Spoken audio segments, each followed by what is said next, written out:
Nothing sets the tone better than starting off a new project with rough cut lumber. Seeing the sapwood, bark, and milling marks reminds me that this board was once a living, growing tree.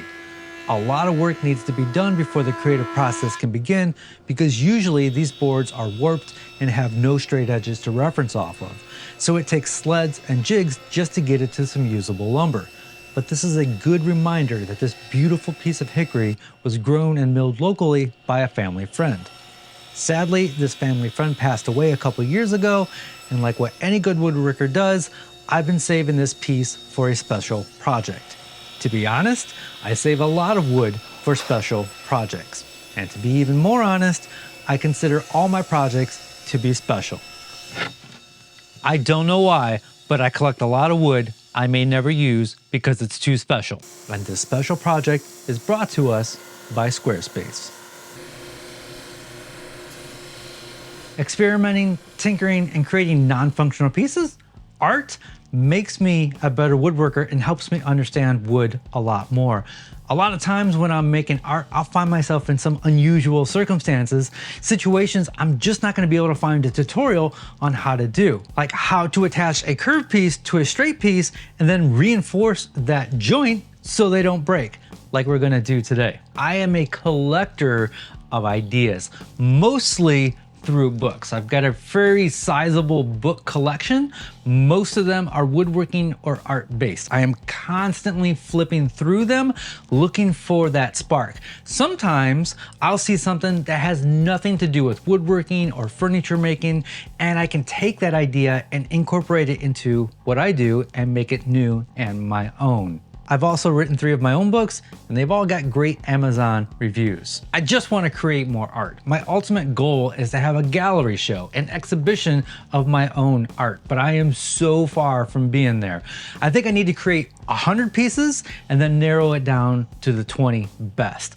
Once I do that, I think I'll be ready. What we are making today is art, something completely non-functional. Some of you are gonna love it, some of you are going to hate it. The best art is polarizing. It starts a conversation, it causes a reaction. And even though you might not be making this thing that I'm making today, I still think you're gonna walk away with some good tips or at least some inspiration. So let's make something. I cut up a bunch of thin strips that I'm going to bend around a curve. I'm basically making a very unusual picture frame. I've been sketching ideas on how to make picture frames that interact and play with the art, so the frame becomes the art. And if this works out well, I'll keep exploring the idea to see how far I can push it. Over the last year or so, I've done a ton of curved work. I really enjoy bending wood into shapes it wasn't meant to be, and this allows me to make things that fall outside the average woodworking project. This dense foam will be the mold for the curved portion of this picture frame, which will go into a vacuum bag that works like a clamp that puts equal pressure on all portions of the frame. It's basically a giant magical clamp. All right, and the moment of truth. Those glue ups are always so stressful.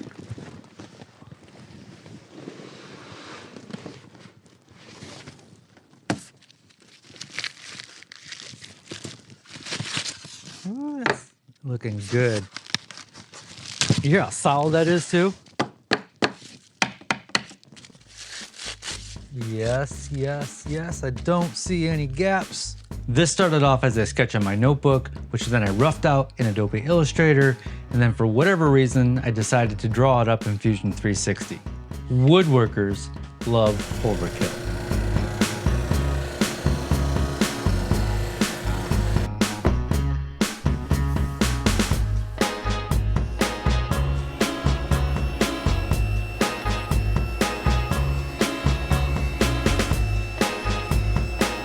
The frame is 2 separate sections and most of the joints are 45 degrees, so I can use my picture frame making sled to cut a majority of the pieces. The complicated bits around the arcs will have to be cut to fit and finessed. I have the design sketched out on this board here so I can lay everything out, set my circle in here, and then I can see exactly where I need to chop this off.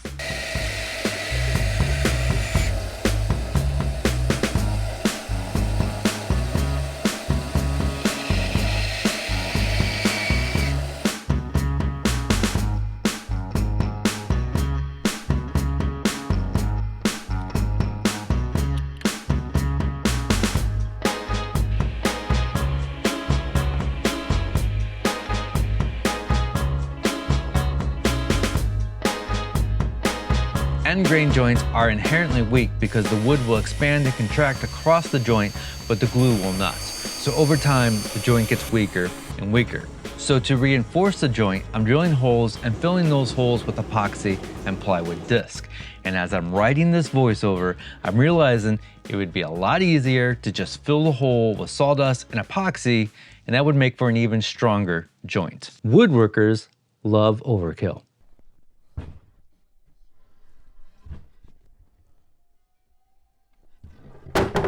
I've had this beautiful walnut cookie taking up space in my shop for about 3 years. I can't recall where I got it from, so if you gifted this to me and you're watching, say hey. I've been saving this for a special project because it has this great rotten bug hole pattern that I've been wanting to incorporate into art. So I flattened and removed all the chainsaw marks with my Stepcraft cookie flattener and sanded it smooth.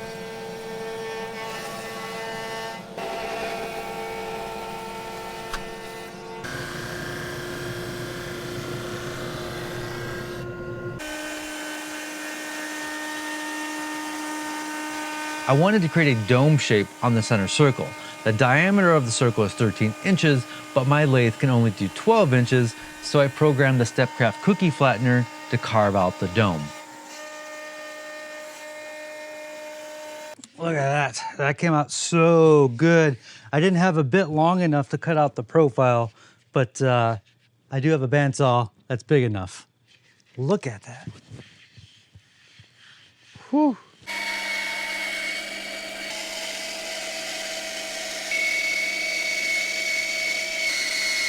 I started to cut the profile on my little bandsaw, but I broke a blade, so I had to finish it on the monster bandsaw, which doesn't cut curves very well. But I managed, and I was able to finish off the shape with the disc sander.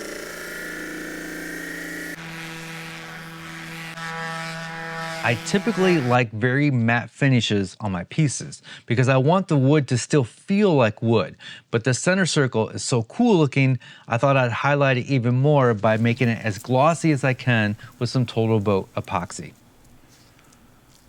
Before adding some finishing touches and putting this all together, I'd like to tell you about today's sponsor, and that is Squarespace. Remember earlier when I said I've written 3 books? I sell them on my website. More coming in real soon. I also sell plans to the projects that I make on my Squarespace site. Squarespace allows you to sell physical and digital items.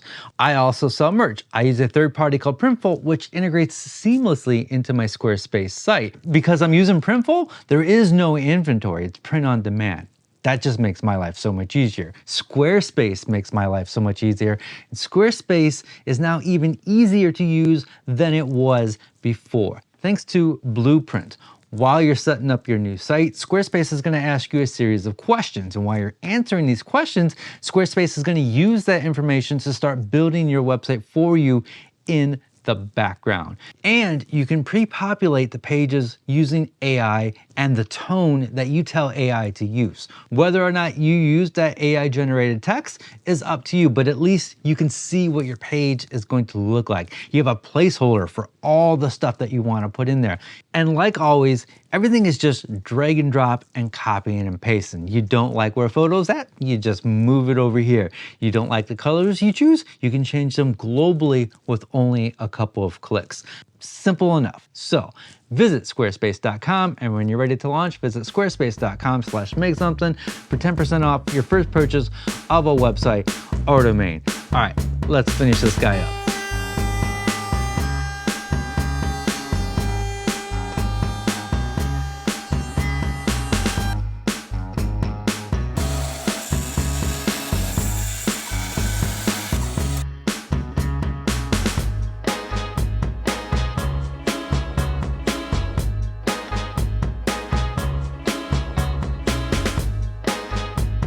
The hanging hardware I found for this is pretty interesting. It has this little nub on there that when you press it up against the wall, it makes a little indent. And then you can remove this tab and you know exactly where to put your hanging hardware in the wall. Pretty interesting. It made hanging these 3 pieces up so much easier. I went back and forth on whether or not I should add the acrylic in here. My first thought was I did want to add a pop of color, but the middle part is so dark that I thought, well, I'll keep it light. But I also was thinking about not putting anything back there and letting the wall come through. And right now I do like the acrylic. I can remove it if I need to. So if this was hanging on a yellow wall, something that matched the frame a little bit more, I think it would need to separate itself from the wall a little bit. I've gone back and forth. I haven't decided if the acrylic should stay or not and let the wall come through. But for now, I think it looks really good. As of right now, it's hanging in our house. It'll probably get moved over to the rental house. Maybe one day it'll sell, who knows? Typically, I really do not like my wood shiny. It's very, very rare that I have a glossy finish on any of my pieces. This time, I really wanted to highlight this center walnut piece here because it's got all the weird bug holes and it's end grain and it's got a cool pattern here. So I wanted the focus to be on the center circle. So I decided to make it glossy with the epoxy, which I think worked really well. The frame, I'm using my typical matte finish. It's a blend that I came up with. I've got a video on making my own finish and that's what I used on here. What I really love is the frame is part of the art, but it's also doing its job. It is framing the artwork, but it's also the artwork. And I want to do more of this. This was me experimenting with the frame becoming part of the art. I'm just dipping my toes into the water, checking the temperature, and it came out really well. So I do want to experiment a lot more where the frame becomes part of the photograph or becomes part of the art. Look forward to more weird framing projects. Patreon members get access to the private Discord, behind the scenes videos, monthly coupons, and shout outs. There will be a link down below to check that out. My favorite thing about our private Discord is it's full of like-minded people and it's nothing but positive energy. People are asking questions all the time on recommendations or on how to do something. We're getting really good responses and encouragement, which is what I was hoping we would get out of it. It's a fun time over there and it's only available to our Patreon members. So you might want to check that out. That is going to wrap it up. As always, be safe, have fun, stay passionate, and make something.